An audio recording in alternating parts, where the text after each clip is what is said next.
tajniče, znači teška gospodarska situacija u kojoj se nalazimo, mislim da je sada možda bitnije nego ikada napraviti znači, gospodarsko-socijalno vijeće i otvoriti to tripartitni dijalog znači, na rješavanju problema kako naše županije, znači tako lokalnih jedinica samouprave, a onda i vjerojatno cijele države. Da bismo to uspjeli, držim da nije dovoljno samo da imamo formalno, pravno osnovano gospodarsko-socijalno vijeće i da možda dozvolimo jednu formalnu normu ili formu, a da ona ostane lišena znači, sadržaja, utjecaja na ovo što smo pričali o gospodarskoj situaciji. Povijest nas uči do sada da nismo uspjeli za formalno rješavati ove bitne stvari.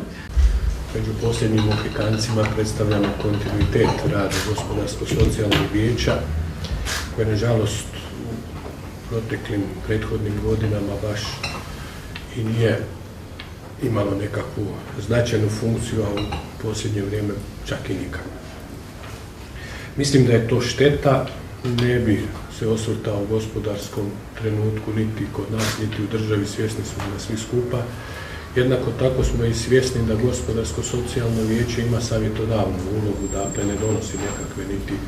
političke, niti državničke odluke, ali mislim da bi ipak moglo odraditi određenu zadaću, a prije svega i onu koju smo do sada, evo, drago mi je da je to tako i danas, osiguravali javnost rada gospodarsko-socijalnog vijeća, pa je to mogla biti i određena tribina gdje smo mogli prokomentirati određenu gospodarsku situaciju, iznesti neke naše stavove, prijedloge i dakle putem medija informirati javnost o trenutku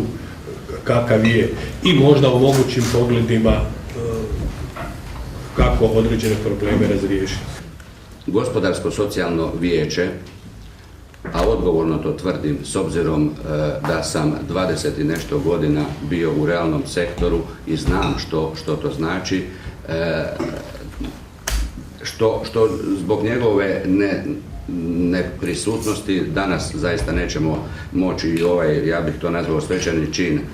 odraditi, ali bez obzira na sve, ja mislim da je nama svima strašno važno i strašno bitno da shvatimo da gospodarsko-socijalno vijeće, odnosno osnivanje toga vijeća, daje mogućnost da se otvori tripartitni dijalog upravo između radničkih sindikata, između udruge poslodavaca i svakako između županije.